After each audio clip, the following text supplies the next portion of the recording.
Listen, it is such a pleasure and privilege for me to introduce my good friend and colleague, Dr. Bob Atkins, as our keynote speaker.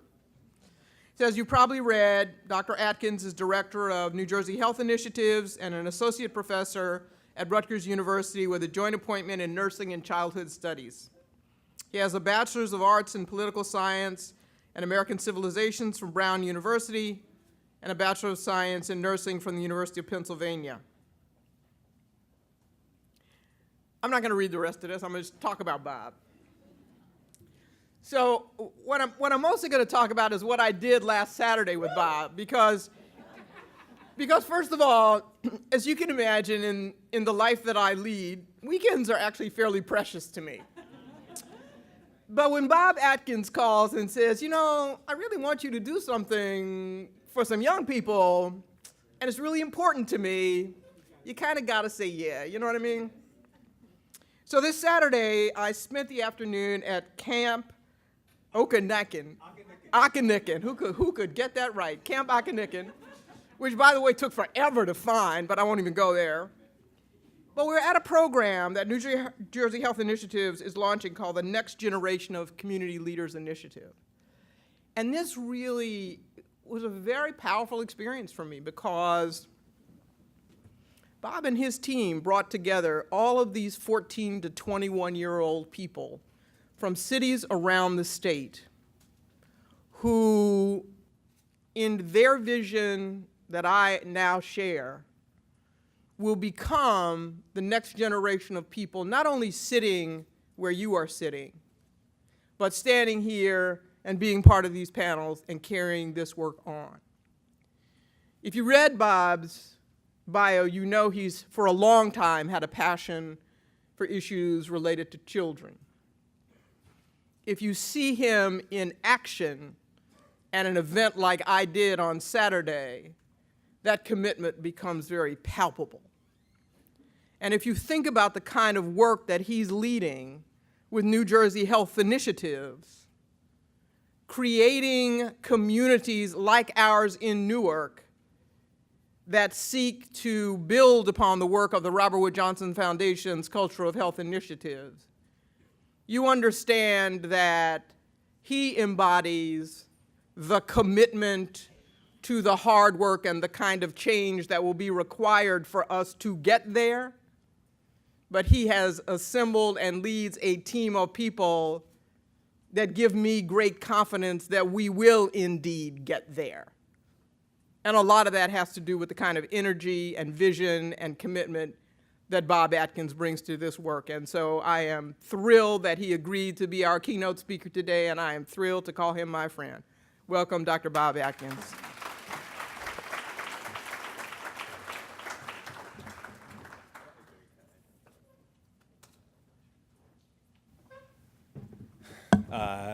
Thank you, Denise, and thank you for Saturday. What you don't know is Denise really cleans up nice. I mean, she was out there in the middle of the Pine Barrens with 140 youth from all across the state in their teams, really trying to inspire them the way that all of you have been inspired to be here and really kind of commit to this work, because this work is hard, and it is going to take, it's going to take all of us to really push through it. And yeah, New Jersey Health Initiatives is a statewide grant-making program with the Robert Wood Johnson Foundation. And as you saw in Reese's video, which I'm really glad that we got to see it, because that video I think was filmed in 2014. And now, 3 years later, just a chance to reflect on how close we've gotten to, because that was just an idea, right? I mean, the foundation had this really ambitious goal, right, to build this culture of health, right? They put this out there. They didn't really even have this framework that you looked at right now, that's on the slide right now. They didn't have the framework. They put the idea out there, and then they brought the framework a few months after. People were like, what? What is this? Build a culture of health, and it's something that was obviously very exciting. The foundation said we want to stay in this space for the next couple decades, and just a lot of great opportunity, but it was a very ambitious idea. And so as a statewide grant-making program of the foundation, we thought about how do we take that idea, which is at this 30,000-foot level, and really bring it down to our community level, God bless you, this grassroots level, and really think about how do we start to wrestle with this? How do we wrestle with this? And I'm really proud to say that in New Jersey, we are doing that. We are really moving from this culture of healthcare, right? Because that's kind of it, to this culture of health, this place where we're thinking about, upstream. And this upstream idea is something that, when I bring it up, sometimes my colleague and a deputy director at New Jersey Health Initiatives, Diane Hagerman, says, I'm not sure people get upstream, what that means, upstream. And I'm sure in this room they get it. But I'm always surprised when people are like, oh, what do you mean by upstream? Do you mean, that it's something that is, just happening in the past or what? And so I thought we could look at what we kind of think about when we say upstream and how to unpack that. Because in a lot of ways, it really embodies what Risa was talking about when she talked about building a culture of health. And so when we're going upstream, we're really going to invest more health resources, and where we work, play, live, and learn, and pray, than in thinking about what happens in our clinics and our hospitals, right? They're always going to be important, but really kind of changing the conversation and thinking about how do we get to these communities. We know as we go upstream, we have to get all our stakeholders at the table. Everyone has to be part of this conversation. Everyone that has a stake in the community has to be part of this conversation. It can't just be a conversation between patients and providers, healthcare systems, our nurses, I'm a nurse by training, our physicians, they have to be part of it as well. We have to bring others to the table. And that's really kind of, as you look at this picture, this is from what Denise was talking about. This is, at the table, we have youth at the table. And that's what it's going to take. That's what it's going to take, is to really kind of change this conversation and move this along. We have to focus more on population health, right? Typically, we want to talk about individual health. We want to talk about our health. We want to talk about what is ailing that particular person. We have to think about what is really that the community as our focus. How do we focus on the community? How do we change the conversation and focus our resources and more of our resources around that whole community? When we think upstream, that's what we have to do.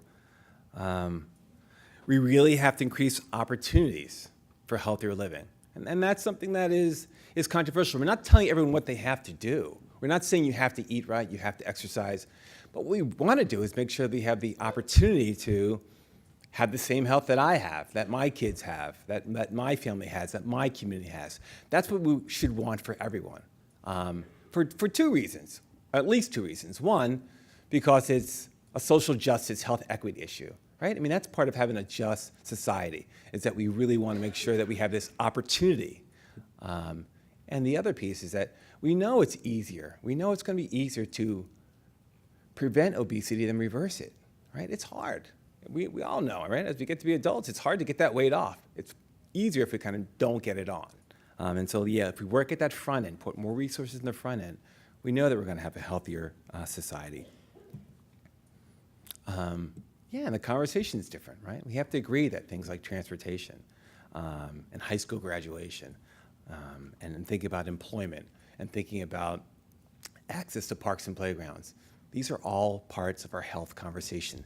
These are important parts of the health conversation, right? This is what we need. When we think about health, our brain should be going into this place of thinking about that.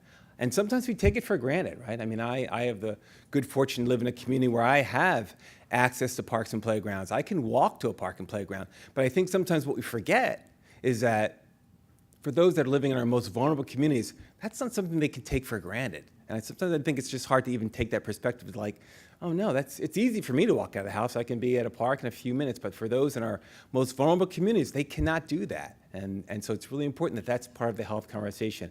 And how are we wrestling with that? Because really what Risa talked about in that powerful video was, this building a culture of health idea is really thinking about, when you think about this culture, she didn't just say, let's just change how we talk about health, or let's just change how we are engaging in health, or let's make sure that we have access to fresh fruits and vegetables. She said, let's change the culture, right? A cultural change. Cultural changes don't happen quickly. I mean, they're big, right? They're big things that really require all of us to really engage with. And to change this culture is really like how we do things around here to improve health. That's what it means, how we do things around here to improve health, how we do things here in Newark, in Patterson, in Camden, in Trenton, in this nation. This is how we do things around health. And that's a big, ambitious idea. And the foundation put it out there. I mean, I think sometimes we take for granted that philanthropy should be taking risks in this society, right? They're the ones that are empowered to take risks. They're the ones that are in the position to take risk and really kind of put it out there. And I'm so proud to say, hey, the Robert Wood Johnson Foundation, I have the privilege of working for the Robert Wood Johnson Foundation. Robert Wood Johnson is part of New Jersey. The founder really wanted to take care of New Jersey. We should all be proud that, right, this is, New Jersey's taking the lead through the foundation in thinking about health. And I think kind of what we'll talk about in the next couple of minutes is how in New Jersey, really, we have our pioneers. As we're going to look back 5, 10, 15 years from now and think about how we built a culture of health, right? How we built a culture of health. We're going to look at what we did here in New Jersey and things we did in New Jersey and what we learned in New Jersey. Other places are looking at us and what we're doing here in our community thinking, yeah, we want to do more of that. And we should be. We should be out in front. And so New Jersey Health Initiatives, right, we have the privilege of being able to kind of facilitate that and create those conversations and those opportunities. So what does a culture of health look like in New Jersey? Police chiefs working with school nurses around ACEs. That's something that's happening already. This is Chief John Shaw in Riverton, and he's working with a school nurse, Jacqueline Sutter, in a Riverton school, and really thinking about, hey, how do we kind of get police at the table, make sure law enforcement's at the table? And as all of you can imagine, the conversation changes drastically when you have law enforcement at the table talking about health in a community, right? And this Chief John Shaw, he was at the foundation giving some remarks. But what was so remarkable about the conversation was that he spent a day in the school nurse office. He spent a day with the school nurse in the school, seeing what's happening. And he said, oh my goodness, it was eye-opening. He said, I've been transformed. I didn't know so much was happening in our schools. And we need those things to occur. We need to make sure that all of us are kind of looking at these different sectors, are looking and thinking about, yeah, what's happening over here? I need to get a better sense of what's happening over there. Because sometimes I think we assume, oh, we know what's happening over there. But all of you know that we don't know. We don't know just because we're smart people. Like, we're all smart in this room, right? But we don't know what's happening. We don't know what's happening with our youth. We don't know necessarily what's happening in our schools. We don't know what's happening in our immigrant communities. We have to kind of have them at the table, right? If you're not at the table, you're on the menu. And we have to make sure people are at the table. I didn't make that one up, but...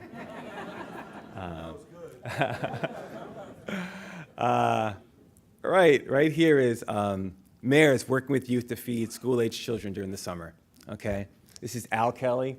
He's the guy in the bow tie. I don't know if you see him that well, but he is the mayor of the great city of Bridgeton.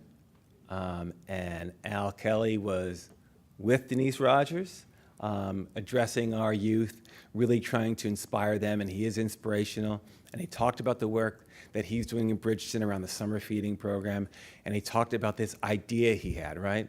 Al Kelly, he also runs Gateway Partnership, which is a very big nonprofit in the city of Bridgeton. But Bridgeton it's down the southern part of the state. It looks and feels country, but it has a lot of the problems of the city. It has some real challenges. And to have somebody inspirational who really has a vision for thinking about health, like Al Kelly. Al came to us a few years ago, and he said, I want to do something with youth, and I want to do something around feeding. And we worked at it, and we came up with this summer feeding program idea. And so what he did was he hired youth, right? He hired youth in his city. He trained them to go door to door and enroll families in the summer feeding program, because summer is the hungriest time of the year. Summer is the hungriest time of the year, and the weekends are the hungriest time of the week, because our kids in our most vulnerable communities are getting 2 meals, sometimes more, at school. And when they're not at school, they're not getting those meals. And so the summertime, they're not getting those meals. The USDA has a program to make sure kids are getting fed during the summer, but not enough families are enrolled in it. And what Al did, and what his youth did, was go door to door throughout the whole city, in the heat of the summer, right? In the heat of the summer, went door to door and enrolled families in the summer feeding program. And so more kids got fed in Bridgeton because Al had a vision for engaging youth and giving them opportunity to contribute to their community, right? And so I'll talk about that a little bit more later, but that's a different idea, right? Sometimes in our communities, we look at youth, right? Especially in our most vulnerable communities where youth are sometimes up to 40% of the population, right? 40% of the population, so that's a lot of kids. And sometimes it feels like we got to manage that problem, right? I mean, we got to manage that. It's a lot of kids. But if we turn it on its head, right, we have some vision to it, we say, that's a lot of resource, right? That's a lot of resource. And that's what Al Kelly saw. He said, I think that these youth can be a resource if we give them the skills and the tools to do that. And that's what he did. And that was our demonstration project for the initiative that Denise mentioned, the Next Generation Community Leaders Program. But we saw in Bridgeton, and we're going to see in communities all across the state, if we give youth the opportunity, they're going to not just do the job, but they're going to come up with more ideas than we could come up with. They're going to innovate. They're going to do things. They're going to teach us things that we didn't know, right? They have a perspective that we can't assume that we know, and they're going to really kind of lead the way. And as Denise pointed out, look, they are our next generation leaders. Whether we like it or not, they're the next generation, right? Denise is doing great work. She's not going to be here forever. There's going to be somebody that has to come up and, right? She's youthful, but she's not going to be here forever. And we have to start working on the next generation of those that are going to be our school board presidents, our mayors, our Little League coaches, those individuals in our communities that make it go, right? Those people that make it go. They have to get that. You don't just acquire it just because you get up and you reach a certain age, then all of a sudden you know how to really build healthier communities. It's something that we really have to invest resources in, right? There is no reason we should expect that adults are just going to look at this busy intersection and say, well, you know what? We should pull together and make sure we put a stop sign there so that nobody gets hurt there. That's something that we have to kind of instill in our youth, help them develop the initiative. That's something we can do. We can put those resources in, and we should be doing it now. So that's what we're trying to do in the Next Generation Community Leaders Program. But Al Kelly really had a vision for that, and so we're really deeply grateful to him. Yeah, libraries. Libraries being reimagined as a community health resource. That's something that's really upstream, right? In the 21st century, no one's going to be going to libraries to check out books, probably, right? But they will be going to libraries to think about what health resources are there? What can I learn about employment opportunities? What can I learn about ACEs? What can I learn about educational opportunities for my children? These are the kinds of things that can be happening in libraries. And the National Library of Medicine it's NLM, right? Is doing some great work, working with librarians and really trying to, again, thinking about them as an asset to the community and thinking as we move into the 21st century, as we go upstream, how are we going to reimagine our communities and what it means to work in a community and how we kind of take these community assets and reimagine them and use them differently and use them more smartly and make sure that they are really engaging in helping our communities be healthier. So what else are we learning? In 2015, New Jersey Health Initiatives, we funded 10 communities, right? Cross-sector coalitions. And the idea was, what we really want you to do is think differently about health, right? So this idea, right, this culture of health idea that Rita talked in her video, right? We saw that as our opportunity to really kind of say, okay, let's operationalize this. This is a great idea. It's a beautiful idea. How's it going to work in our communities? So we put a funding opportunity together to communities and said, this is going to be different grant making, right? This is not going to be grant making where we kind of tell you, this is what we want you to do. In fact, we told them, don't tell us what you're going to do. These are 4-year grants. Do not, don't tell us what you're going to do. What we want you to tell us is, who are you going to work with, right? Who is going to be at your table? And it can't just be your healthcare system, and it can't just be your health department. We really want to think about how are you bringing in these other actors in your community? How are you bringing in residents? How are you bringing in faith-based groups? How are you bringing in youth? How are you bringing Hispanic, Latino populations? How are you bringing in housing? How are you bringing in higher education and schools and philanthropy? How are you bringing your different community-based nonprofits, right? That's what we wanted them to do with that. And instead of doing anything in the first year, really what they had to do was thinking about their community, right? And it was different. I mean, as you can imagine, they think, oh, they're not really serious. They really want us to do something. What do you want us to do? What do we have to do? And we're like, no. In the first year, you're just going to develop a blueprint. You're just going to develop a blueprint of kind of your ideas for what you think are the biggest health challenges that are occurring in your community. And that was something that was different for them, and it was different for us. But it was something that was very exciting, and I think it's really kind of laid the groundwork for the kind of grant making we're doing right now. Because we did that in 2015, we did 10, we did another 10 in 2016, and these are our partners. These are our partners. They are really kind of helping us imagine where should we be in terms of our grant making? How are we kind of making sure this conversation is going upstream? How do we accelerate these good ideas? And so the blueprint for Newark, right? I mean, Newark, right? This is a place that really is a leader for us in terms of thinking about how do we think about health. There's so many great organizations. There's so many great different kinds of assets that are here.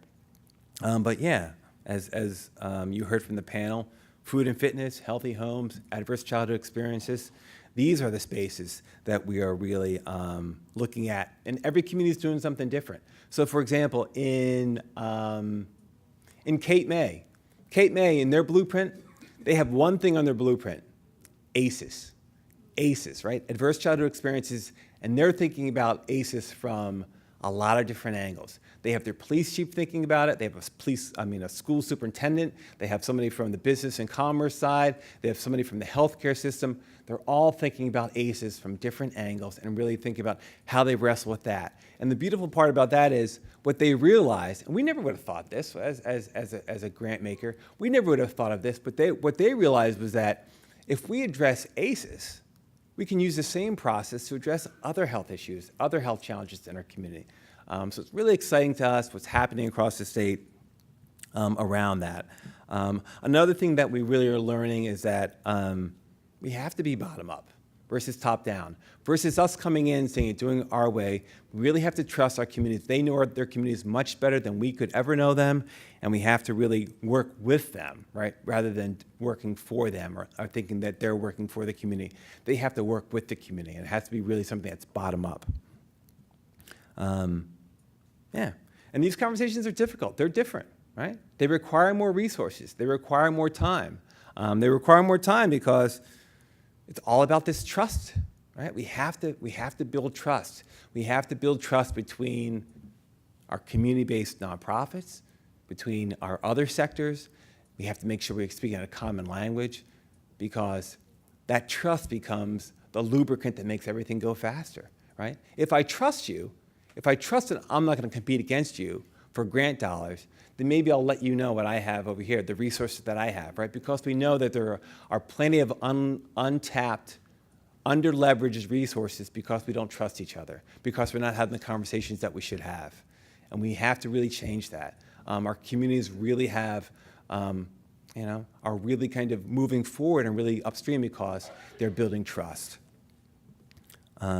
We have to share what we're learning, right? We really have to share what we're learning and make sure that these conversations, these kinds of things that we're learning about what it means to be upstream, what it means to be building a culture of health, that we're sharing with other communities, whether it be through convenings like this, or social media, or blogs.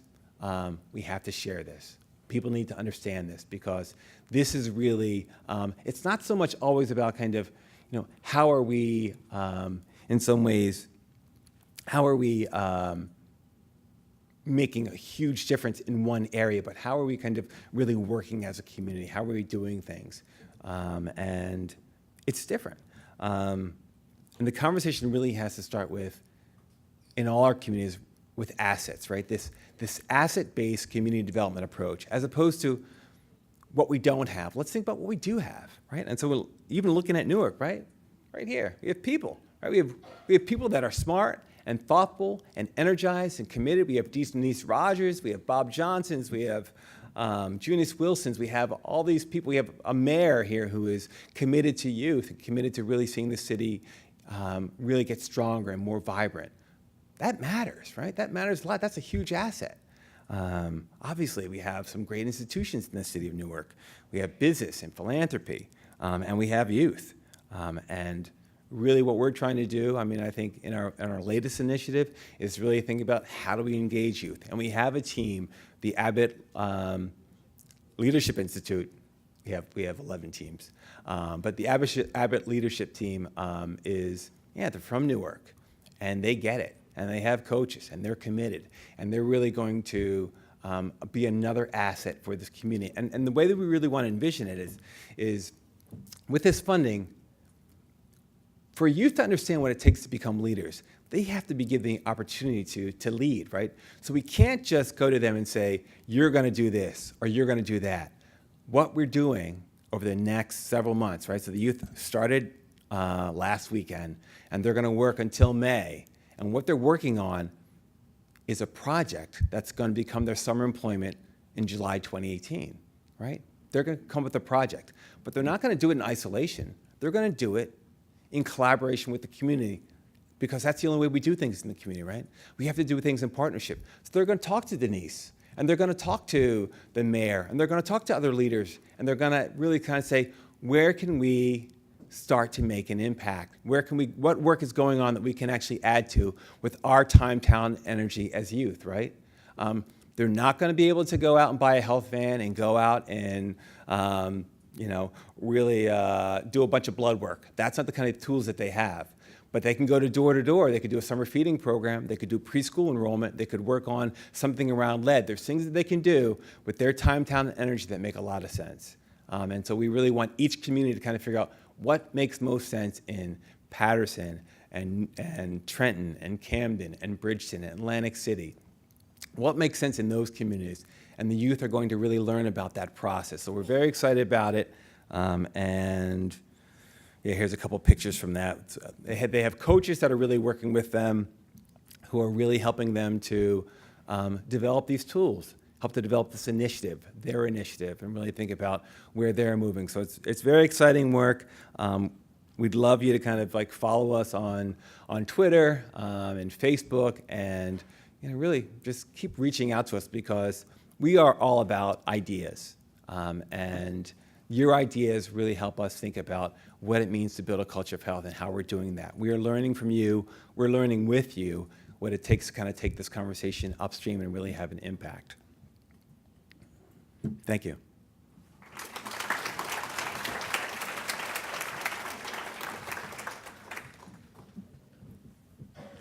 So what I'd like to ask Dr. Atkins to do is to keep standing here and give you an opportunity to ask questions. But what I'm also going to do is put our fellow earlier panelists on the spot as well, and say that if you have questions that you'd like to ask of them, you may do that as well, because we've got a little bit of time. I think this is an opportunity for us to kind of engage. If you have ideas that we can steal, we're very open to hearing that. And so this is a time, I guess, to have a little bit of dialogue. And I think one of the things that I'm particularly interested in is your thoughts about the secret sauce to working in communities, because it's hard. And the rhetoric is so easy. Everybody just says, oh yeah, we'll just work with the community and we'll, it'll all work out and we'll all figure it out. If you have had particular experiences in working with the community that have been successful, or if you have insights from experiences that maybe weren't as successful but that taught you lessons, I think we're interested in hearing about that as well. So questions for Dr. Atkins, questions for any of our earlier panelists, insights that you may have. This is your chance, and we have, I hope in here, some people with microphones. Yes, we do, so that if you raise your hand, we'll get the microphone to you and we can have a little bit of a dialogue. So we have a comment over here.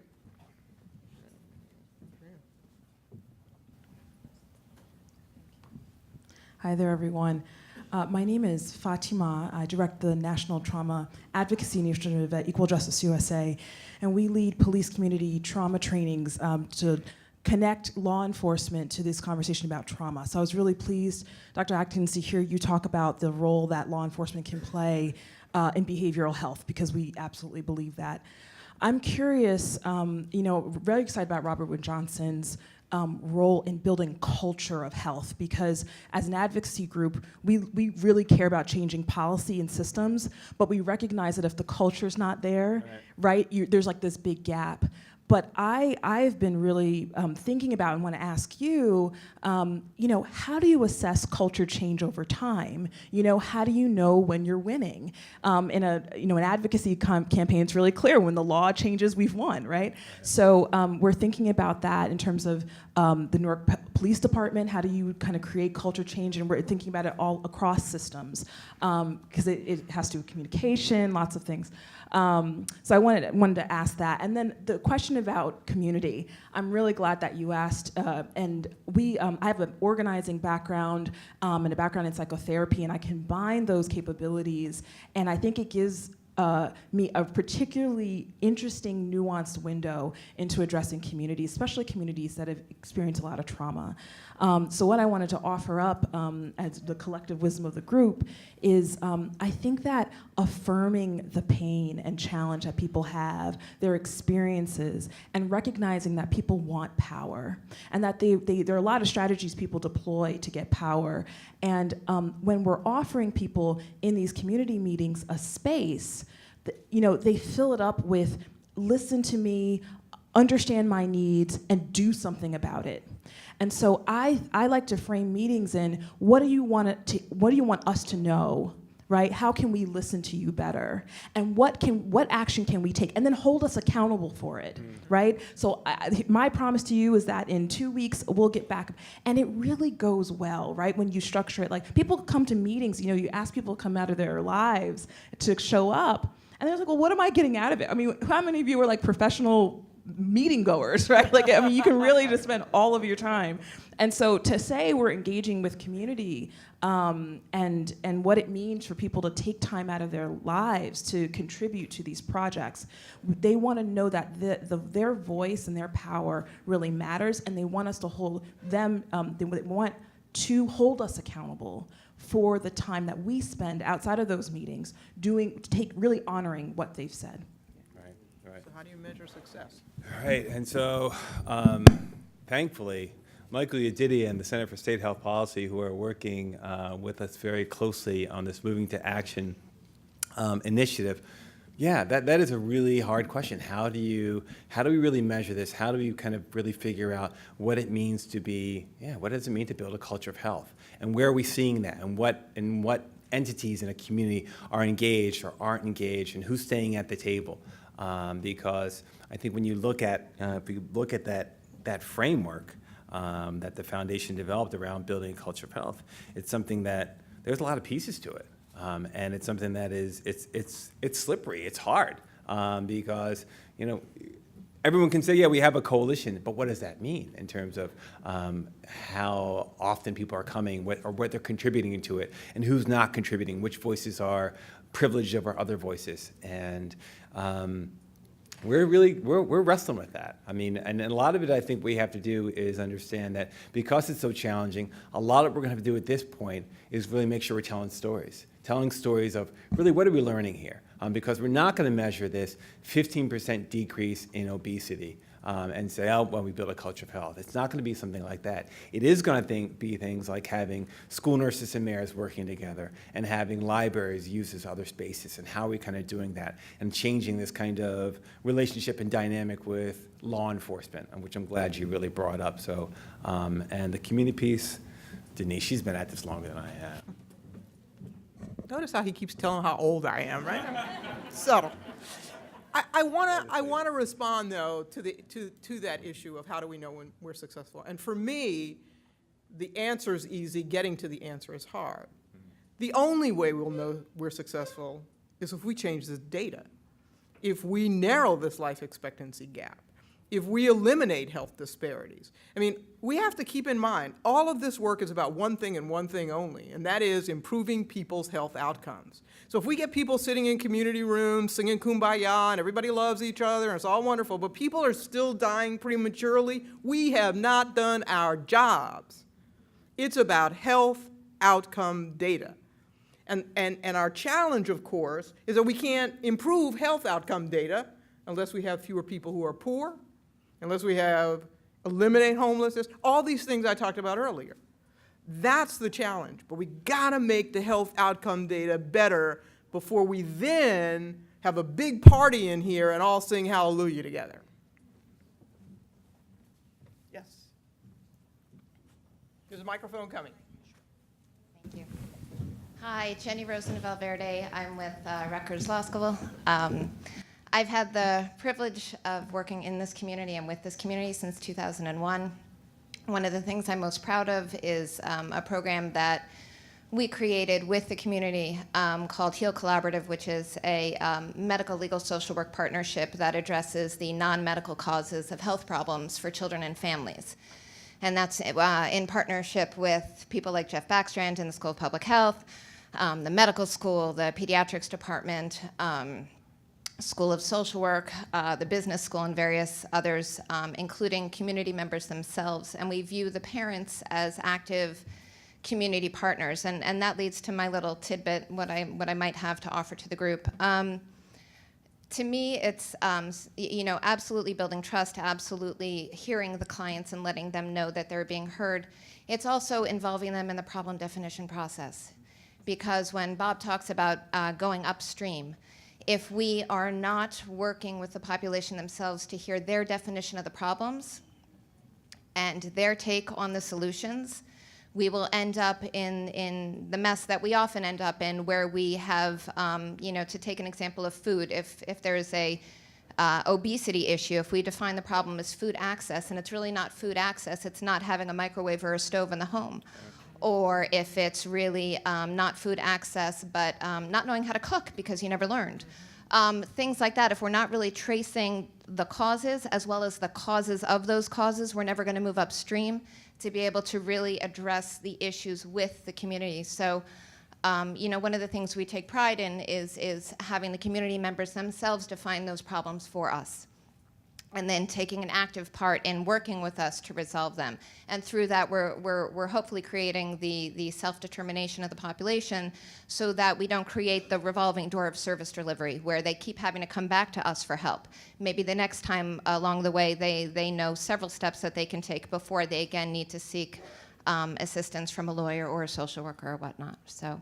But I thank you, Bob. Always, I love to hear you speak, and for motivating all of us to kind of keep fighting the good fight. Thanks, Jen. Yeah, right. But I mean, I think that's such an important point of our brains don't go to thinking about, oh, right.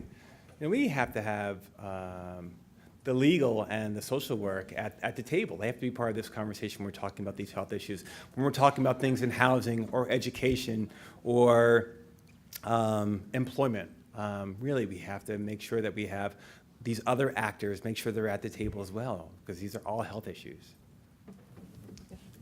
Thank you, Denise. Bob, the little story of the girl, the fictional character, but it was a real character, forgot her name. Anai. Inspirational. I think the solution is in little girls like that. I'll give you an answer to one way for people to think about measuring success. I have a marketing innovation company that actually was hired by a health system years ago to address child obesity.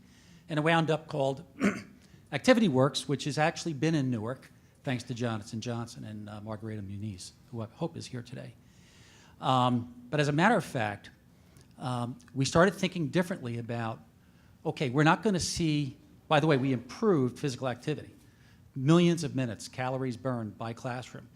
But we're not gonna see longitudinal changes in BMI and ongoing physical activity without that longitudinal measurement, which costs lots of money. But Microsoft was at the table with J&J in a meeting one day. I was there, and they said, have you thought about calories as an economic unit, as a currency? And I said, no, I really never thought of it that way. They said, well, calories in, calories out. If you think of a calorie or as a step, how many of you know you're supposed to be doing 10,000 steps a day, right? And measuring that. You feel better, by the way, if you do that. Or if you're standing half a day instead of sitting, you're burning another 150 calories. Well, actually, that's an improvement in my health, which is actually an economic benefit to society. And in a conference with Active Schools, Let's Move Active Schools last year at Partnership for Healthy America. They were focusing on the crisis that unless we do, in fact, connect the dots and address a healthy culture today, we won't have an economy in 20 years. The economy will be in deep depression and permanent depression because we won't have a productive society. Well, how do you bring that back to today? So we took this idea from Microsoft as a calorie as a currency and said, what could we do with that? And they said, well, there's a group called Manna Foods, and they create therapeutic food packages. Each one's 500 calories. And if you put a child in an 8-week protocol in sub-Saharan Africa who's malnourished, under 18 months of age, you can actually save their lives. So we went to J&J and said, why don't we have a contest? There are 5 cities involved. Newark's one of them. In a very simple 3-week period between Thanksgiving and Christmas. Give the gift of life, calorie challenge. Let kids get up and moving and track their calories and see how many food packets we can generate. We generated 33,000 food packets that saved over 500 babies' lives in Nigeria. And Newark was one of the leading districts in that. So I think we have to think differently, short-term and long-term, that when we burn calories and we move, we're actually creating an economic benefit. And I think we have to look at ways that when there's best practices of community collaboration and ideation, it comes from health systems at the table like today, with nonprofits, with for-profits, with education, and with higher ed and research behind it. But it really comes down to a little girl in Newark is on camera. We have a video of this, and she got it. And we asked her the question, it wasn't me, but a gentleman asked her the question, well, what do you think about this food packet? She says, wow, for every calorie we burn, it goes into this packet to save a baby. So we have to think about currency and economic value of what we're doing too.